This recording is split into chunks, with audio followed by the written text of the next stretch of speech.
ಕೈ ಬಿಡೇನು, ಕೈ ಬಿಡೇನು,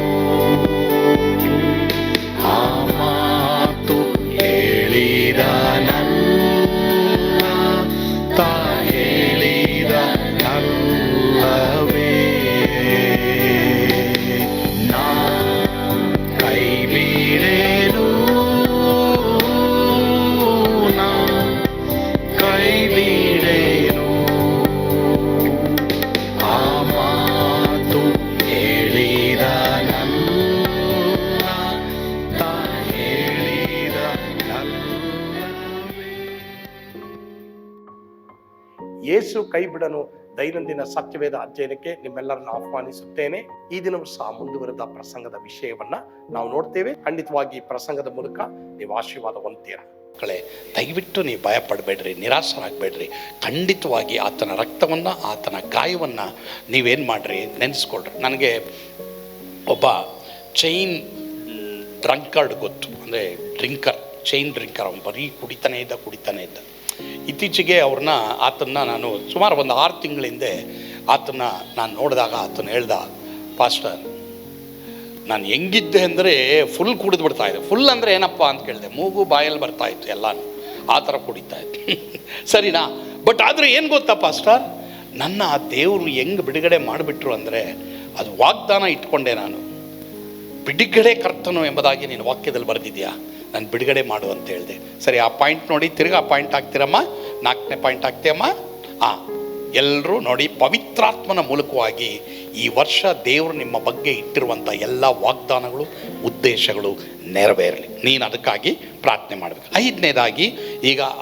ಐದನೇದಾಗಿ ಆ ವಾಕ್ಯ ಹಾಕಮ್ಮ. ಎಫೆಸ 5:15-16 ವಚನ ವಾಕ್ಯ ಹಾಕ್ರಿ. Hemant ಓದ್ತೀಯಪ್ಪ?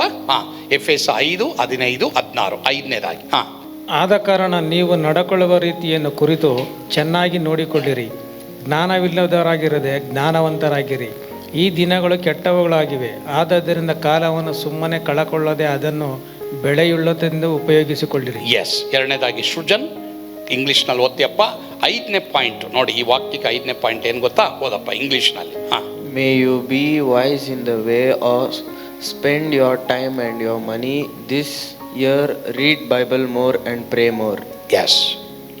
May you be wise in the way you spend your time and your money this year. Read Bible more and pray more. Mahesh ತಿರ್ಗಾ ತಗೊಳ್ತೀಯಪ್ಪ, ಕನ್ನಡದಲ್ಲಿ ಓದಿ ಇದನ್ನು. ಈ ವರ್ಷ ನಿಮ್ಮ ಸಮಯವನ್ನು ಮಾತ್ರವಲ್ಲದೆ ನಿಮ್ಮ ಹಣವನ್ನು ಜ್ಞಾನವಂತರಾಗಿ ಉಪಯೋಗಿಸುವ ವರ್ಷವಾಗಿ ಮಾರ್ಪಡಲಿ. ಹೆಚ್ಚು ಸತ್ಯವೇದವನ್ನು ಓದಿರಿ, ಹೆಚ್ಚು ಪ್ರಾರ್ಥಿಸಿರಿ. ಇದು ನಿಮ್ಮ ಗೋಲ್ ಆಗಿರಲಿ, ಇದು ನಿಮ್ಮ ಡಿಸೈರ್ ಆಗಿರಲಿ, ನಿಮ್ಮ ಉದ್ದೇಶ ಆಗಿರಲಿ ಅಮ್ಮ. ನಿಮ್ಮ ಹಣ, ನಿಮ್ಮ ಸಮಯ, ದಿಸ್ ಇಸ್ ಸೋ ಇಂಪಾರ್ಟೆಂಟ್. ಮಕ್ಕಳೇ, ದೊಡ್ಡವರೇ, ಚಿಕ್ಕವರೇ, ದೇವರು ಇವತ್ತು ನಿಮಗೆ ಪ್ರೀತಿಯಿಂದ ಹೇಳ್ತಾ ಇದ್ದಾರೆ. ಸರಿ, ಹೋದ ವರ್ಷ ಹೆಂಗೆ ಕಳೆದ್ರೋ ಗೊತ್ತಿಲ್ಲ, ಈ ವರ್ಷ ನಿಮಗೆ ಕೆಲಸ ಇದೆ, ನಿಮಗೆ ಆಟ ಇದೆ, ನಿಮಗೆ ಪಾಠ ಇದೆ, ನಿಮಗೆ ಊಟ ಇದೆ, ನೀವು ಮಲ್ಕೊಳ್ಳೋದಿದೆ. ಮತ್ತು ನಾನು 1ನೇ ತಾರೀಕು ನಾನು ಯಾವಾಗಲೂ ಬೆಳಿಗ್ಗೆ ಸ್ವಲ್ಪ ಬೇಗ ಎದ್ಬಿಡ್ತೀನಿ. ಈ ಸಲ 1ನೇ ತಾರೀಕು 9:30 ಎದ್ಬಿಟ್ಟಿದ್ದೀನಿ ಬೆಳಿಗ್ಗೆ. ನನಗೆ ಗೊತ್ತಿಲ್ಲ, ರೂಮೆಲ್ಲ ಕತ್ಲೆ ಆಗಿಬಿಟ್ಟಿದೆ, ಎಲ್ಲ ಕರ್ಟನ್ ಹಾಕ್ಬಿಟ್ಟಿದ್ದೀನಿ 1ನೇ ತಾರೀಕು. So there are times that we have to sleep. ಇಲ್ಲ ಅಂತ ನಾನು ಹೇಳಲ್ಲ ಅಲ್ವಾ, ಬಟ್ ಆದರೆ ಯಾವಾಗಲೂ ಅಲ್ಲ. ಸೊ ಈ ವರ್ಷ ಒಂದು ಪ್ಲ್ಯಾನ್ ಮಾಡಿರಿ. ನಿಮ್ಮ ಹಣ, ನಿಮ್ಮ ಟೈಮ್, ಇದನ್ನು ಯಾವ ರೀತಿ ನೀವು ಉಪಯೋಗಿಸ್ತೀರಾ. ಮತ್ತು ಪ್ಲ್ಯಾನ್ ಮಾಡಿರಿ, ಈ ವರ್ಷದಲ್ಲಿ ಎಷ್ಟು ನೀ ಬೈಬಲ್ ಓದ್ತೀಯ, ಎಷ್ಟು ಪ್ರಾರ್ಥನೆ ಮಾಡ್ತೀಯ, ನೀನು ವೈಯಕ್ತಿಕವಾಗಿ, ಕುಟುಂಬವಾಗಿ ನೀವು ಪ್ಲ್ಯಾನ್ ಮಾಡಬೇಕು. ಬಿಕಾಸ್ ನೀವು ಬೈಬಲ್ ಓದ್ರಿ, ನೀವು ಪ್ರಾರ್ಥನೆ ಮಾಡಿ, ಅದರಲ್ಲಿ ಸಿಗಂಥ ಒಂದು ಆನಂದ, ಸಂತೋಷಮ್ಮ ಇನ್ನು ಯಾವುದ್ರಲ್ಲೂ ನನಗೆ ನಿಂಗೆ ಸಿಗಲ್ಲ. ಬೇರೆ ಎಲ್ಲದರಲ್ಲೂ ನಾವು ಏನೇ ಮಾಡಿರಿ, ಈಗ ತುಂಬ ಮೊಬೈಲ್ ನೋಡಿಕೊಂಡೇ ಇರ್ರಿ, ಇಲ್ಲ ಆಮೇಲೆ ಏನೋ ಒಂಥರ ಖಾಲಿ. But you read Bible, you will be filled. ಊಟ ಮಾಡ್ದಂಗೆ ಇರುತ್ತೆ. ಬೈಬಲ್ ಓದದೇ ಹೋಗ್ರಿ, ನೀವು ಪ್ರಾರ್ಥನೆ ಮಾಡದೆ ಹೋಗ್ರಿ, ಏನಾಗುತ್ತೆ ಗೊತ್ತಾ? ಏನೋ ಒಂದು ನಾನು ಮಾಡಿಲ್ಲಪ್ಪ ಅಂತಲೇ ನಿಮ್ಗೆ ಅನಿಸುತ್ತೆ. ಏನೋ ಒಂದು ಮಾಡಿಲ್ಲ ಅಂತ ಅನಿಸುತ್ತೆ ಅಲ್ವಾ? ಬಟ್ ಆದರೆ ಈ ವರ್ಷ ನಿಮ್ಮ ಹಣ, ನಿಮ್ಮ ಟೈಮ್, ಇದು ಭಾಳ ಪ್ರಾಮುಖ್ಯ. ದೇವರ ಹತ್ರ ಹೇಳ್ರಿ, ask God how you use it. ಯಾವ ರೀತಿ ನಾನು ಉಪಯೋಗಿಸ್ಲಿ ದೇವರೇ ಅಂತ ಕೇಳ್ರಿ. ಕರ್ತನ್ ಖಂಡಿತವಾಗಿ ನಿಮಗೆ ಜ್ಞಾನ ಕೊಡ್ತಾರೆ. God will give you wisdom. ಕೆಲವು ಸಲ ನೀನು ಅನ್ವಯಿಸಾಗಿ ನಡ್ಕೊಂಡಿದ್ದೀವಿ, ವರಿ ಮಾಡಬೇಡಿ, ಪಶ್ಚಾತ್ತಾಪ ಪಡ್ರಿ. ಬಟ್ ಆದರೆ ಈ ವರ್ಷ ನನಗೆ ಜ್ಞಾನ ಕೊಡಪ್ಪ ದೇವರೇ. ಜ್ಞಾನ is also the blessing of god, promise of god. ನಿಮ್ಮಲ್ಲಿ ಯಾವನಿಗಾದರೂ ಏನು ಕಡಿಮೆ ಆಗಿದ್ದರೆ ಅವನು ಯಾರನ್ನ ಕೇಳಿಕೊಳ್ಳಿ, ದೇವ್ರನ್ನ ಕೇಳಿಕೊಳ್ಳಿ. ಆಗ ದೇವರು ಅಂಗಿಸದೆ ಉದಾರ ಮನಸ್ಸಿನಿಂದ ಎಲ್ಲರಿಗೂ ಕೊಡವನಾಗಿದೆ. ಈಗ ನಾವೇನು ಮಾಡ್ತೀವಿ ಅಂದರೆ, ಈಗ ನಮ್ಮ ಮನೆಗಳಲ್ಲಿ 3-4 ಮಕ್ಕಳು ಇರ್ತಾರೆ, ಇಬ್ಬರು ಇರ್ತಾರೆ. ಒಬ್ಬ ಚೆನ್ನಾಗಿ ಓದ್ತಾನೆ, ಒಬ್ಬ ಚೆನ್ನಾಗಿ ಓದಲ್ಲ. ನಾವೇನು ಮಾಡ್ಬಿಡ್ತೀವಿ ಗೊತ್ತಾ, ಓದದೇ ಇರೋರಿಗೆ ಏನು ಮಾಡ್ತೀವಿ, ತಲೆ ಮೇಲೆ ಕುಡುಕ್ತೀವಿ, ಇಲ್ಲ ಮೊಟಕ್ತೀವಿ, ಇಲ್ಲ ಬೈತೀವಿ. ಏನೋ ನಿನ್ನ ತಲೆಯಲ್ಲಿ ಏನಿದೆ, ಲೋಕದವ್ರು ಏನಂತಾರೆ, ನಿನ್ನ ತಲೆಯಲ್ಲಿ ಸಗಣಿ ಇದೆ ಅಂತಾರೆ. ಹೀಗೆ ಏನೇನೋ ಬೈತಾರೆ. ಬಟ್ ದೇವ್ರು ಹೆಂಗೆ ಗೊತ್ತಾ, ಸ್ವಾಮಿ ನನಗೆ ಓದಕ್ಕೆ ಬರಲ್ಲ, ನಂಗೆ ಬರೆಯೋಕ್ಕೆ ಬರಲ್ಲ, ಸ್ವಾಮಿ ನಾನು ಏನು ಮಾಡೋಕ್ಕೆ ಬರಲ್ಲ ಅಂದರೆ, ದೇವರು ನಿನ್ನ ತಲೆ ಮೇಲೂ ಮುಟ್ಕಲ್ಲ, ನಿನ್ನನ್ನು ಹಂಗಿಸೋದೂ ಇಲ್ಲ. ಅವರು ಉದಾರವಾಗಿ ನಿನಗೆ ಜ್ಞಾನ ಕೊಡ್ತಾರೆ.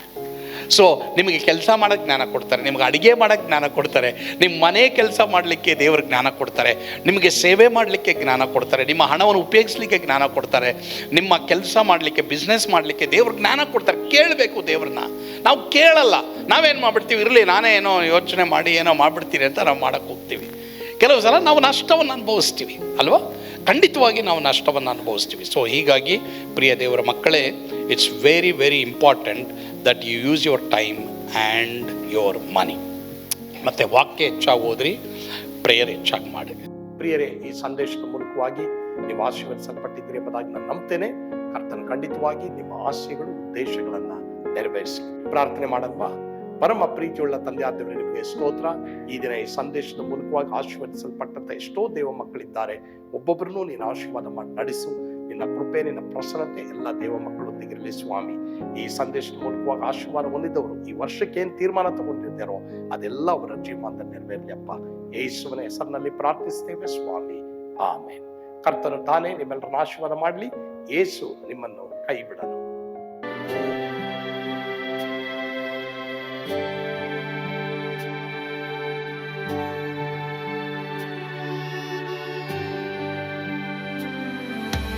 ನಾನು ಪಾತ್ರದಲ್ಲಿ ಈರುವಾಗಲು ನೀನು ಪಾಯಪಟ್ಟು ಓಡಬಾರದು. ನನ್ನ ಮಾತನಂಬಿ ಸ್ಥಿರವಾಗಿರು.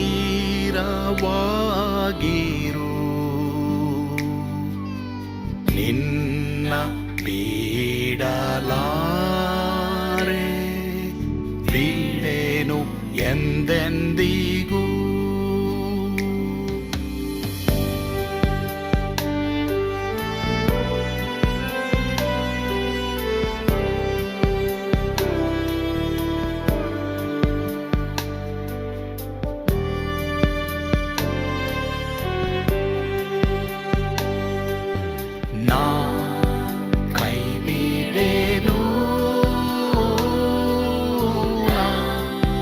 ಕೈ ಬಿಡೆನು, ಆ ಮಾತು ಹೇಳಿದನಲ್ಲ, ತಾ ಹೇಳಿದನಲ್ಲವೇ.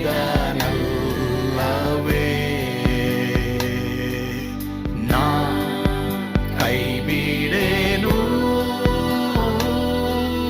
ನಾ ಕೈ ಬಿಡೆನು,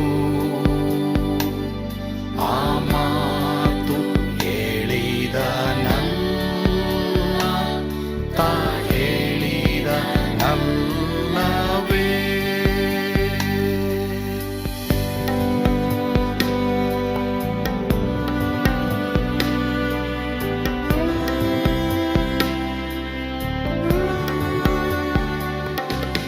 ಸುತ್ತಲೂ ಹೂಗಳು ಬಾಡಿ ಹೋದರು, ಮೇಲೆ ಸ್ವರ್ಗದೋಳು ಬಾದಲಾಗದು. ಅಲ್ಲಿಂದೇಸು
ನನ್ನ ಕೈ ಬಿಡಲು ನಾ ಕೈ ಬಿಡೇನು ನಾ ಕೈ ಬಿಡೇನು ಆ ಮಾತು ಹೇಳಿದನಲ್ಲ ತಾ ಹೇಳಿದನಲ್ಲವೇ